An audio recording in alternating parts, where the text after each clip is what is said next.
नमस्कार, आदाब, सत श्री अकाल और अस्सलाम वालेकुम। मैं हूं मोहम्मद अहमद काज़मी, लेकर आया हूं आपका पसंदीदा कार्यक्रम ग्लोबल न्यूज़। इस वक्त अफगानिस्तान से भारत के लिए बुरी खबर है। अफगानिस्तान पर कब्जे के बाद तालिबान ने भारत के साथ तिजारत बंद कर दी है। भारत ने कहा है कि तालिबान ने उसके साथ सीमा पार तिजारत बंद कर दी है। आमतौर पर दोनों मुल्कों के बीच मालवाहक गाड़ियां पाकिस्तान के रास्ते से होते हुए गुजरती हैं।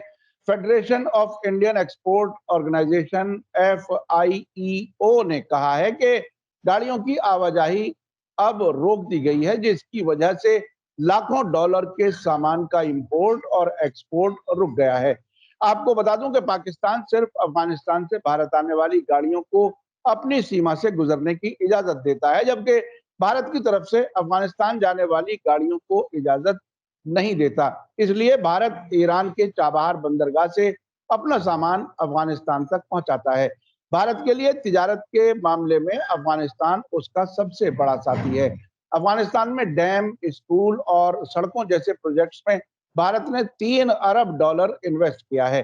Federation of Indian Export Organization के managing director doctor Ajay Sahay ने ANI न्यूज एजेंसी से कहा है कि अफगानिस्तान के हालात पर हम लगातार नजर बनाए हुए हैं। वहां से इंपोर्ट किया जाने वाला सामान पाकिस्तान के रास्ते होकर भारत आता है। फिलहाल तालिबान ने पाकिस्तान की तरफ जाने वाले सभी मालवाहक गाड़ियों को रोक दिया है।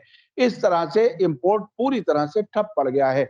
अफगानिस्तान की एक्सपोर्ट पॉलिसी पर इंटरनेशनल ट्रेड सेंटर की एक रिपोर्ट के मुताबिक दुनिया में ड्राई फ्रूट के बड़े इंपोर्ट करने वालों में भारत एक अहम मुल्क है। ड्राई फ्रूट इंपोर्ट करने के मामले में अमेरिका, जर्मनी और हांगकांग के बाद भारत चौथे नंबर पर है। भारत के अलावा पाकिस्तान भी अपनी ड्राई फ्रूट की जरूरत अफगानिस्तान से ही पूरी करता है। रिपोर्ट के मुताबिक बादाम, किशमिश, पिस्ता, अंजीर एक्सपोर्ट के मामले में भारत अफगानिस्तान का सबसे बड़ा खरीदार है।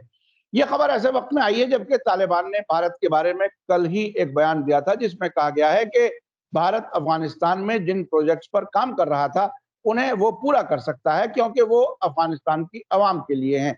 लेकिन हम अपनी जमीन का इस्तेमाल किसी भी मुल्क को अपना मकसद पूरा करने या दुश्मनी निकालने के लिए नहीं देंगे। तालिबान के स्पोक्स पर्सन अब्दुल हक हम्माद ने पाकिस्तान के हम न्यूज चैनल से बातचीत में पाकिस्तानी न्यूज एंकर के इस सवाल पर कि भारत ने अफगानिस्तान में बड़ा इन्वेस्टमेंट किया है लेकिन कभी भी तालिबान को मान्यता नहीं दी है, जबकि भारत के कई कौंसुलेट अफगानिस्तान में हैं। अब इन बदले हालात में क्या हालत होगी? इसके जवाब में तालिबान के स्पोक्स पर्सन ने ये बात कही थी। इससे पहले भी मंडे को तालिबान के स्पोक्स पर्सन मोहम्मद नईम ने दोहा में कहा था कि तालिबान अफगानिस्तान की जमीन को किसी के खिलाफ इस्तेमाल नहीं होने देगा। अब से पहले पाकिस्तान के फॉरेन मिनिस्टर शाह महमूद कुरैशी ने अफगानिस्तान के तोलो न्यूज से इंटरव्यू के दौरान भारत पर इल्जाम लगाया था कि वो वहां से पाकिस्तान के खिलाफ टेररिज्म करता है। उधर काबुल से एक खबर है कि ऑस्ट्रेलियाई फौज के लिए काम करने वाले अफगान इंटरप्रेटर यानी दुभाषिए को एयरपोर्ट के बाहर एक नाके पर गोली मार दी गई है। उन पर कल ट्यूसडे गोली चलाई गई थी जब वो रात को अफगानिस्तान से बाहर निकलने वाली एक उड़ान के लिए काबुल हवाई अड्डे तक पहुंचने की कोशिश कर रहे थे।